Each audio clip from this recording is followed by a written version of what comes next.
History of MMM, how it all began. Starting up of MMM, in 1989, Moscow Executive Committee in Leninsky District registered MMM as a cooperative society. It is in Russia. A few words about the leader. The MMM Cooperative Society was founded by Sergei Mavrodi and was one of the leading computer equipment distributors in Russia. Sergei Mavrodi, having a degree in maths, worked as a programmer and took part in the development of the first operating systems. A few words about his decision to make his own company is the fact that having worked as a simple worker from 8 to 5, he understood that freedom is the most important for him, because that work of 8 to 5 is literally a slavery. At any point, at any time, the company can throw you out and you'll be left without nothing, although you could have worked in that company for years and years. So he realized it. This is why he decided to create his own child, and he knew whatever his efforts will be, it will come back to him in form of dividends and income. Free of charge travel campaign.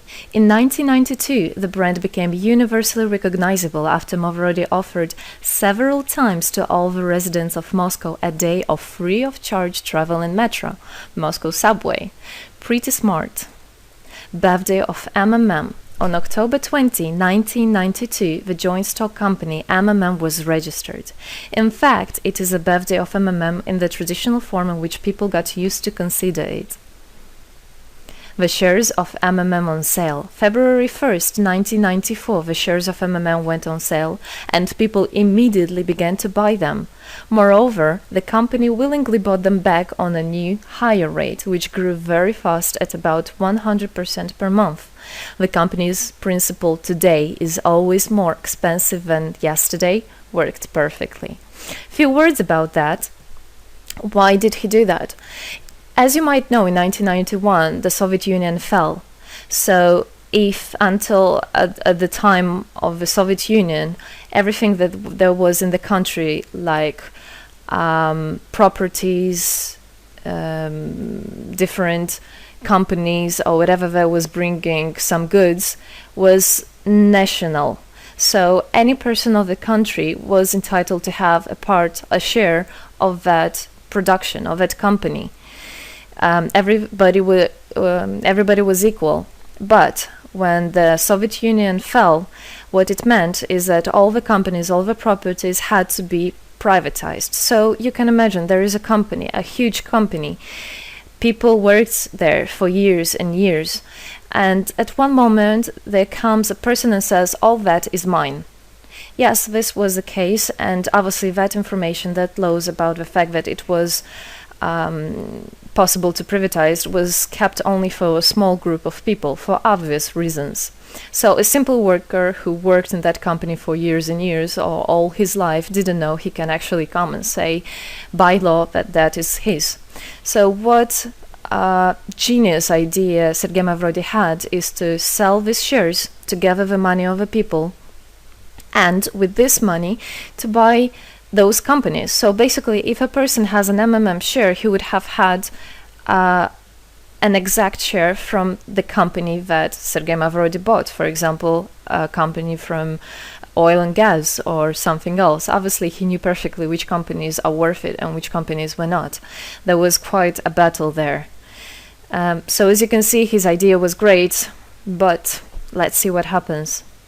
Government is trying to hinder MMM's activities. Surprise, surprise. Planned by the Russian government, MMM 94 was intentionally collapsed. It began when tax inspectors accompanied by OMON officers passed through the crowd of depositors and went inside the central office of the company to give a notice about the planned tax inspection. Right. So obviously, the small group of people that I was talking about is the government people, is the people that have connections and so on. And they wanted, obviously, all that money, all those properties to be kept in their hands. This is how the nowadays oligarchs were made. At that moment, they had nothing. In one day, they got loads of money. And now you can know them as very rich people who made their money on the back of a nation. So obviously they did something just to provoke some panic going through the crowd. Obviously, for any financial institution, a panic is really bad. As I remind you, at that time, MMM was selling shares, was a share stock company, let's say. Mavrody's arrest. Sergei Mavrody was arrested on tax evasion charge. Really lame excuse. It wasn't at all like that. What happened, even the person that was in charge with giving the arrest, he told him that there was no other option for them. They had to do something, even though it was illegal what they were doing, but they had to do it as they were afraid of him. Because, as he said, another 2-3 months and in whole Russia there would be no government, no banks, nobody, only Sergei Mavrody, that who holds the money nowadays. This is in charge. So he was arrested, and his arrest was broadcasted live on all TV channels, obviously to show off more, to show people how bad he is, and actually the government didn't do anything wrong.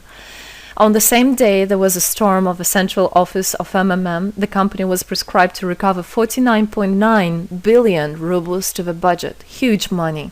The question about the money in MMM 94 is open, as no one still can give an answer where it is.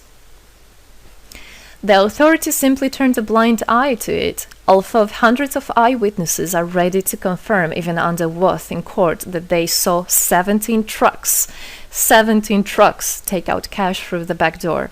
So unfortunately, at that time, there was no internet, no bitcoins, no other internet wallets, and all the money were obviously kept in cash in the MMM offices.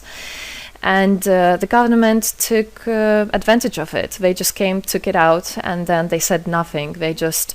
Moreover, they didn't say where the money went. They even made the way to make people believe that Sergei Mavrody was the one who took all those 17 trucks of money and disappeared. But obviously it wasn't the case. It was a simply lame excuse. Demonstrations against state authorities. August 1994. Thousands of MMM depositors affected by the artificial collapse of the pyramid protested and demanded to set Mavrody free. Actually, Mavrody could have used his powers and do bigger protests, but he decided not to do that, as that would made as obvious a different protests of this type. Could be people injured or even killed, so he decided not to use people in this purpose. It was very noble from him to do that. MMM leader became a deputy. However, he found a way to get out of the prison. Being imprisoned, Sergei Mavrody had managed to register as a candidate for a deputy of the State Duma and was released from prison. He won the elections by a landslide and became the deputy of the State Duma of the first convocation. So, as a deputy in Russia, they have privileges. This is why, becoming a deputy, he was set free. The State Duma is against Mavrody. Surprise, surprise! The State Duma deputies deprived Sergei Mavrody of his deputy plenary powers due to his permanent absence at the Duma's meetings. That incident was the only one in New Russia's history. Sergei Mavrody wasn't interested at all in politics. It's not, he hates politics, as he said it many times. So he became a deputy only for the reason to get out of a prison. That's it. He wasn't interested to go to their meetings, as he himself considered as well the people there as being quite silly and not worthy to spend time with. But this was another lame excuse for them to deprive him by saying that he is absent. A candidate for presidency. The Central Election Commission registered the authorized representatives of the initiative group that had nominated Mavrody as a candidate for the president of Russia, but subsequently rejected a significant part of the signatures in the support of a candidate, and his registration was renounced. So, for obvious reasons, they did that again. They weren't interested into having a fair president, a fair leader on top of their head. Revival of MMM, January 2011. Sergei Mavrody renounced launching a new launching a new project of MMM 2011. Together we change the world.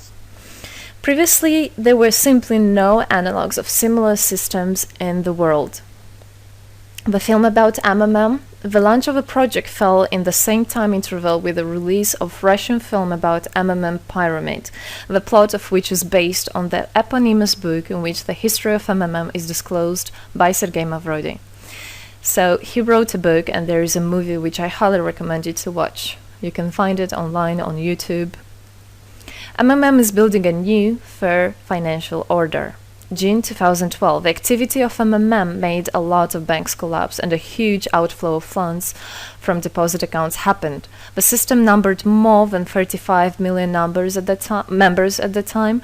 For obvious reasons, the fight against the system started. It suffered the same fate as MMM 94, eventually collapsed. So what happened? A lot of banks, as I already said, had a huge outflow, and another minus of the system of that time was that it wasn't really quite a community, because the money was still kept by the managers in MMM. So it wasn't the same idea as it is now, comparing it now, where people exchange money between themselves. You don't need to put it in a central account.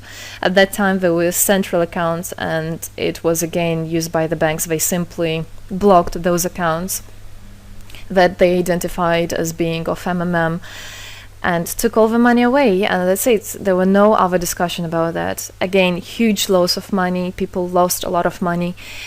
Sergei Mavrodi didn't get all of them. It was again the banks that took the advantage of it. MMM 2012 is just the beginning. I'll be back. Sergei Mavrodi announced the launch of a completely new MMM, World Mutual Aid Fund, MMM community. It speeded up since the first day, showing crazy dynamics on new members' registration. It has been decided to send 10% of the whole turnover on payments to the affected members of MMM 2011.